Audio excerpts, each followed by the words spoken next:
تو پہلے والدین کو 1-1 لاکھ دیا جائے گا، باقی 4 لاکھ جو ہوگا وہ اسی اولاد میں اسی اصول کے تحت تقسیم ہوگا جو پچھلے 3 جز میں ہم نے پڑھا تھا۔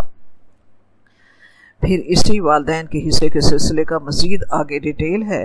فَإِن لَّمْ يَكُن لَّهُ وَلَدٌ وَوَرِثَهُ أَبَوَاهُ فَلِأُمِّهِ الثُّلُثُ، اور اگر اس کی اولاد نہ ہو اور اس کے وارث ماں باپ ہی ہوں تو اس کی ماں کا 1/3 حصہ ہے، تو ماں کا 1/3 حصہ ہے۔ یعنی مرنے والے کی اولاد نہیں ہے اور والدین زندہ ہیں تو ماں کو 1/3 ملے گا اور باپ کو 2/3 ملے گا۔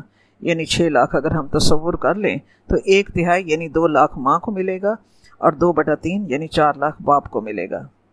پھر اس کے بعد اگلی ایک مزید صورتحال ہے، فَإِن كَانَ لَهُ إِخْوَةٌ فَلِأُمِّهِ السُّدُسُ، پھر اگر میت کے بہن بھائی ہوں اور اس کی ماں، تو پھر اس کی ماں کا 6واں حصہ ہے۔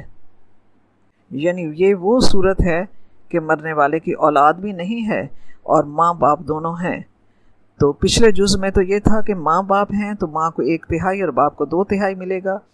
اس جز میں یہ وضاحت کی گئی ہے کہ اگر مرنے والے کے ماں باپ ہیں اور اس کے بہن بھائی بھی ہیں، یعنی اس کے اولاد نہیں ہے لیکن اس کے بہن بھائی ہیں، تو پھر ماں کا حصہ جو ہے وہ تھوڑا سا تبدیل ہو جائے گا۔ یعنی اس صورت میں ماں کو 1/6 حصہ دیا جائے گا، یعنی 6 لاکھ میں سے 1 لاکھ ملے گا اور 5/6 حصہ جو ہے وہ والد کو ملے گا۔ اب ہم یہاں دیکھتے ہیں کہ مرنے والے کے بہن بھائی ہونے کی صورت میں ماں باپ کے حصے میں ایک تبدیلی آئی ہے۔ تو اب بہن بھائیوں کو حصہ تو نہیں ملے گا، باپ کی موجودگی میں بہن بھائیوں کو حصہ نہیں ملے گا، مگر یہ رشتے یعنی بہن بھائی جو ہیں، یہ رشتے جنہیں حصہ مل رہا ہے اس پر اثر انداز ضرور ہوں گے، ان کے آگے آڑ بن جائیں گے۔ یعنی ان رشتوں کو حجاب کہا جاتا ہے کہ ایسا رشتہ جو دوسرے وارث کے حصے پر اثر انداز ہو، یعنی آڑ بن جائے۔ انہیں خود کچھ نہیں ملے گا مگر دوسرے حصے پر اثر انداز ہوں گے۔ یعنی مرنے والے کے ماں باپ ہیں اور ساتھ اگر بہن بھائی بھی ہیں تو ماں کو حصہ کم ملے گا اور باپ کو زیادہ ملے گا۔ ماں کو 1/6 ملے گا، باپ کو 5/6 ملے گا۔ کیوں؟ کہ ان بہن بھائیوں کی کفالت کی ذمہ داری جو ہے وہ باپ پر ہے، تو ماں کو 1/6 اور باپ کو 5/6 ملے گا۔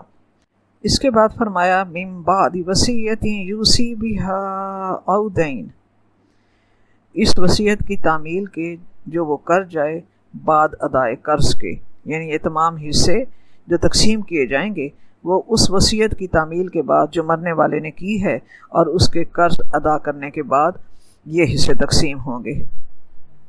میت کے ورثاء کو میت کے ترکے کی تقسیم سے پہلے یہ کام کرنے ہوں گے کہ مرنے والے کی وصیت کو پورا کرنا اور اس کے قرض کی ادائیگی کو پورا کرنے کے بعد ورثاء میں حصے تقسیم کیے جائیں گے۔ یہ حکم تو قرآن پاک کا ہے۔ سنت نبوی سے جو ہم نے سیکھا ہے اس میں سب ترتیب جو ہے، اس میں جو ترتیب ہے اسے ہم ذہن میں رکھیں کہ سب سے پہلے مرنے والے کی تجہیز و تکفین، اس کی قبر کا خرچہ نکالا جائے گا، اور اس کے بعد جو قرض مرنے والے کے ذمے ہے پھر اس کو قرض اتارا جائے گا، اس کی وراثت میں سے یعنی اس کے ترکے میں سے قرض اتارا جائے گا۔ قرض کی اہمیت واضح ہے، قرض تو قرض ہے، قرض تو شہید کا بھی معاف نہیں ہوتا، اور آپ صلی اللہ علیہ وسلم جس میت پر قرض ہوتا تھا آپ صلی اللہ علیہ وسلم نے اس کا جنازہ بھی پڑھانے سے انکار کیا۔ تو قرض کی اہمیت واضح ہے، تو اس کی تجہیز و تکفین کا خرچہ نکالنے کے بعد دوسرا کام جو پہلے کیا جائے گا وہ اس کا قرض اتارا جائے گا۔ اس کے بعد وصیت جو ہے اس کی تکمیل کی جائے گی جو مرنے والا کر گیا ہے۔ قرض کی ادائیگی کے بعد اگر کچھ نہ بچے تو وصیت پھر بے عمل اور ورثہ کی تقسیم بے عمل ہے۔ پھر ہم دیکھتے ہیں کہ قرض میں اگر مرنے والے نے اپنی تمام تر میراث کی زکوٰۃ نہیں دی ہوئی تو اسی میں سے اس کی زکوٰۃ دی جائے گی۔ اگر مرنے والے نے بیوی کا حق مہر ادا نہیں کیا ہوا تو اس کی ادائیگی بھی قرض کی طرح اس کے ترکے میں سے کی جائے گی۔ باقی تمام احکام یعنی وصیت اور ورثہ کی تقسیم جو ہے وہ اس کے بعد کی جائے گی۔ وصیت جو ہے وصیت 1/3 مال سے زیادہ کی نہیں کی جا سکتی، اور وصیت وارث کے حق میں بھی نہیں کی جا سکتی۔ وارثوں کا حق اللہ تعالیٰ نے خود مقرر فرمایا ہے، سنن ترمذی میں ہے کہ آپ صلی اللہ علیہ وآلہ وسلم نے فرمایا، خطبہ حجۃ الوداع کے دوران آپ صلی اللہ علیہ وآلہ وسلم نے فرمایا کہ اللہ عز و جل نے ہر صاحب حق کا حق مقرر کر دیا ہے،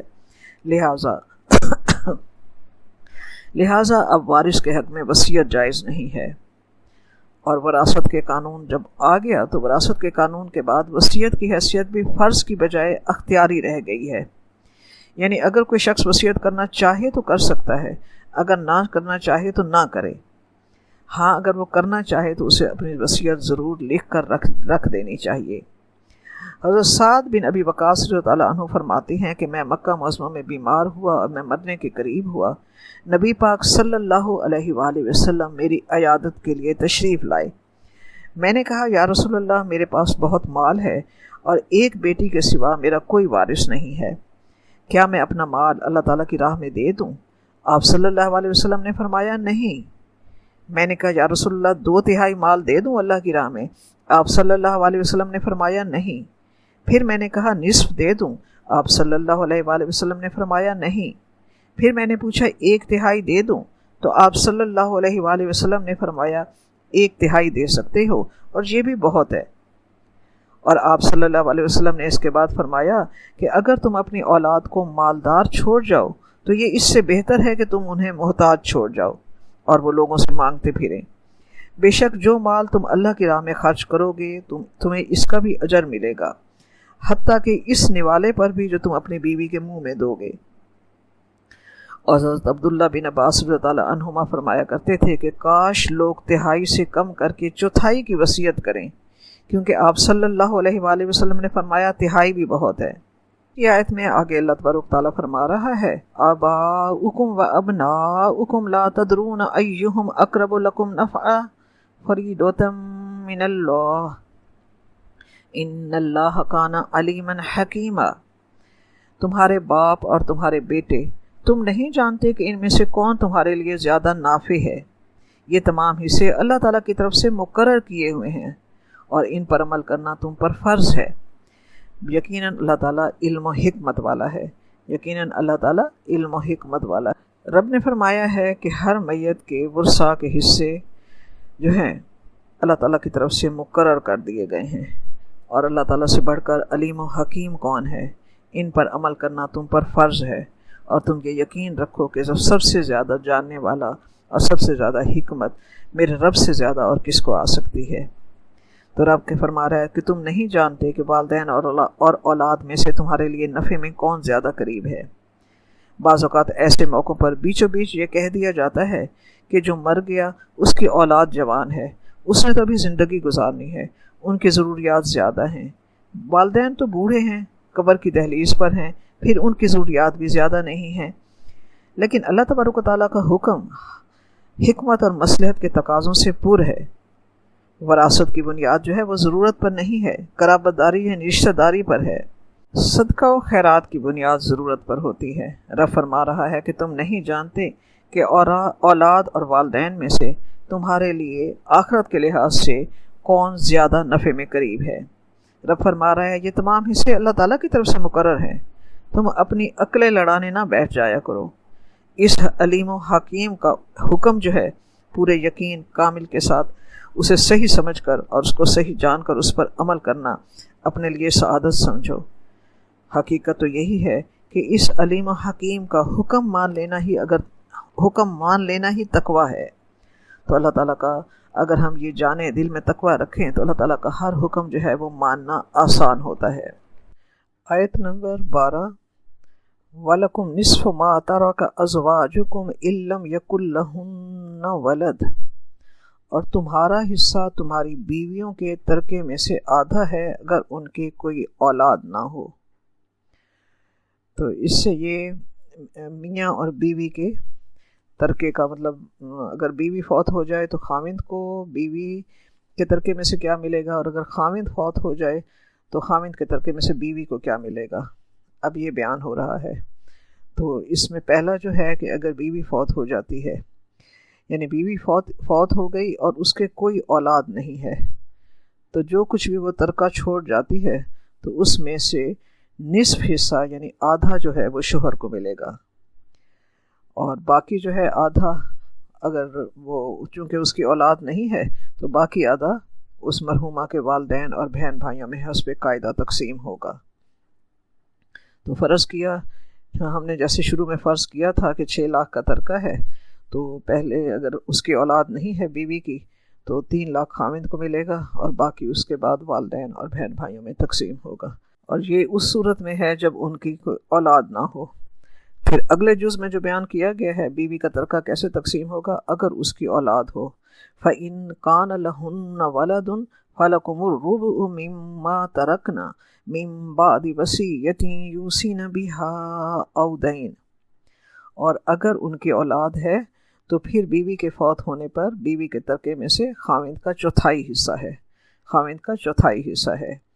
پھر یہاں بھی وہی تاکید ہے جو پہلے اولاد اور والدین کے ترکے کی تقسیم کے بعد جو تاکید کی گئی تھی کہ یہ سب کچھ اس کی وصیت کی تعمیل کے بعد ہوگا اور اس کے قرض ادا کرنے کے بعد ورثاء میں حصے تقسیم ہوں گے، یعنی سب سے پہلے میت کی تجہیز و تکفین، اس کے بعد اس کے قرض کی ادائیگی ہوگی اس کے ترکے میں سے، اس کے بعد جو اس نے وصیت کی ہے اس کی ادائیگی ہوگی، اور اس کے بعد ورثاء میں حصے تقسیم ہوں گے۔ اب اسی آیت نمبر 12 میں جو اگلا جز بیان ہو رہا ہے وہ صورت ہے جب خامند فوت ہو جائے تو بیوی کو خامند کے ترکے میں سے کیا حصہ ملے گا۔ اس کی بھی 2 صورتیں ہیں۔ پہلی بیان ہو رہی ہے وَلَهُنَّ الرُّبُعُ مِمَّا تَرَكْتُمْ إِن لَّمْ يَكُن لَّكُمْ وَلَدٌ، اور اگر اولاد نہیں ہے تو خامند کے فوت ہونے کے بعد بیوی کا خامند کے ترکے میں سے چوتھائی حصہ ہے۔ خامند کے فوت ہو جانے کے بعد بیوی کا خامند کے ترکے میں سے چوتھائی حصہ اس صورت میں ہے کہ اگر ان کی اولاد نہیں ہے، چوتھائی بیوی کو جائے گا، باقی جس طرح پہلے تقسیم ہوا ہے والدین اور اس کے بعد بہن بھائیوں میں، اگر یہ اولاد نہیں ہے بہن بھائیوں کی طرف تب جائے گا جب اولاد نہ ہو، ورنہ صرف بنیادی جو وراثت کے مالک ہوتے ہیں وہ اولاد، ماں باپ اور میاں بیوی۔ پھر اگر اولاد نہیں ہے یا بیٹا نہیں ہے تو پھر دیگر ورثہ میں ان تین کے علاوہ پھر دیگر ورثہ میں تب جاتا ہے۔ اچھا، اور اسی خامند کے فوت ہو جانے کے بعد پہلی صورتحال تو بتائی گئی ہے نا کہ اگر ان کی اولاد نہیں ہے تو بیوی جو ہے وہ چوتھائی ترکے کی مالک ہوگی۔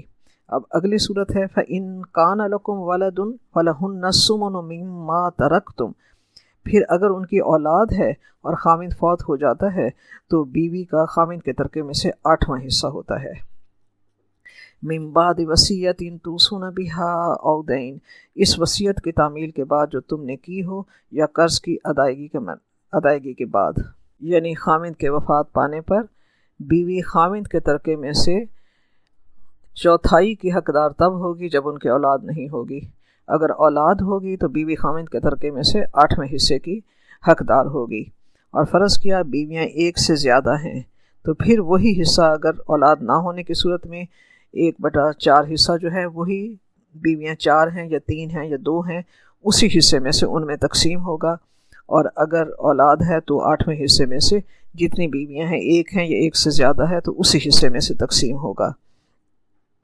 اگر بیوی کو طلاق دے دی ہے اور ابھی طلاق رجعی ہے تو اور عدت نہیں گزری اور خامند وفات پا جائے تو بیوی ترکے میں سے اس کی وارث ہوگی، لیکن اگر طلاق دے دی ہے اور طلاق بائن ہو چکی ہے تو بیوی خامند کے ترکے میں سے حقدار نہیں ہوگی۔ ہاں، اگر نکاح ہو چکا ہے اور رخصتی نہیں ہوئی تو بھی اگر خامند وفات پا جاتا ہے تو بیوی خامند کے ترکے کی حقدار ہوگی۔ اب اسی آیت نمبر 12 میں ایک اور قسم بتائی گئی ہے ترکے کی تقسیم کی۔ وَإِن كَانَ رَجُلٌ يُورَثُ كَلَالَةً أَوِ امْرَأَةٌ وَلَهُ أَخٌ أَوْ أُخْتٌ فَلِكُلِّ وَاحِدٍ مِّنْهُمَا السُّدُسُ، اور اگر کوئی شخص جس کی وراثت تقسیم ہو رہی ہے وہ کلالہ ہو یا وہ کلالہ عورت ہو یا کلالہ مرد ہو، تو اور اس صورت میں اگر اس کا ایک بھائی اور ایک بہن ہے تو اس میں سے ہر ایک کے لیے 6واں حصہ ہے، تو اس بھائی یا بہن کو 1/6 ملے گا، باقی دیگر ورثاء میں جائے گا۔ کلالہ کا مطلب ہے کند ہونا، بے وقوف ہونا۔ کلالہ کا مادہ ہے کاف لام لام۔ اکلیل ایسی چیز کو کہتے ہیں جو کناروں سے تو گھیر لے مگر اوپر سے خالی ہو، جیسے عرب جو کپڑا پہنتے ہیں سر پر اسے فٹ کرنے کے لیے اوپر سے جو کالی ڈوری نما چیز فٹ کر لیتے ہیں وہ اوپر سے خالی ہوتی ہے، وہ اکلیل ہوتی ہے۔ کلالہ اس مرد یا عورت کو کہا جاتا ہے جس کی نہ تو اولاد ہو اور نہ ماں باپ ہو، یعنی جس کی نہ جڑ ہو نہ شاخیں ہوں۔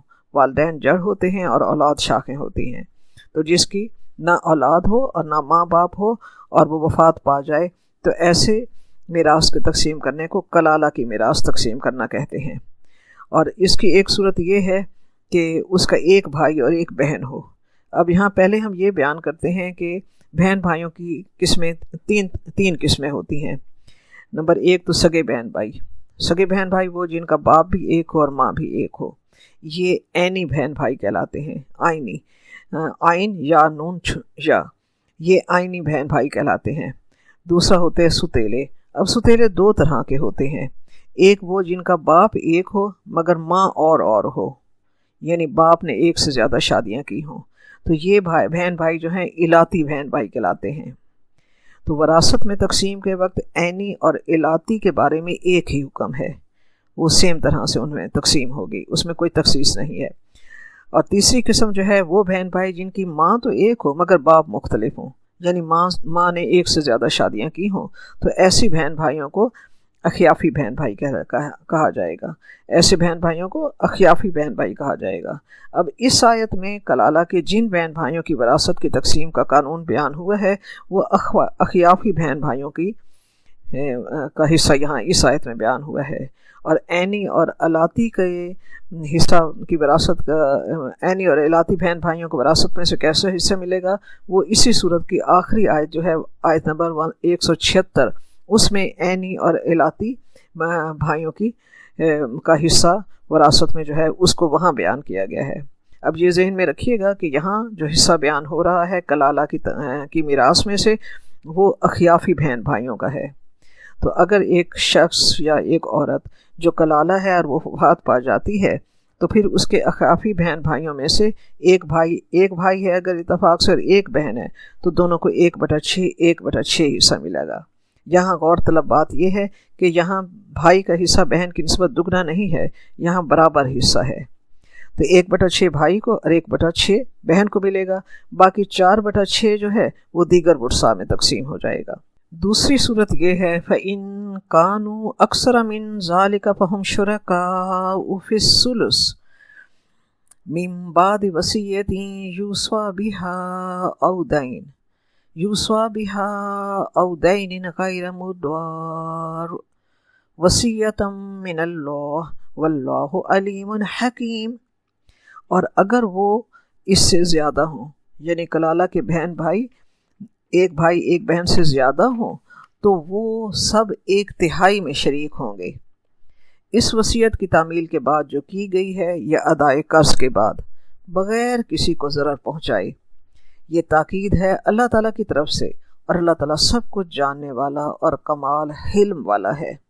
اس میں یہ بیان کیا گیا ہے کہ کلالہ کے بہن بھائی، اخیافی بہن بھائی، ایک بہن اور ایک بھائی سے زیادہ ہیں تو وہ کل ترکے میں سے 1/3 میں سے حصہ لیں گے، چاہے وہ 4 ہیں یا 6 ہیں یا 3 ہیں، تو وہ کل ترکے میں سے 1/3 کا حصہ لیں گے۔ یعنی اگر 6 لاکھ کا ترکہ ہے تو 1/3 یعنی 2 لاکھ جو ہے وہ ان سب میں تقسیم ہوگا اور باقی 2/3 دیگر ورثاء میں۔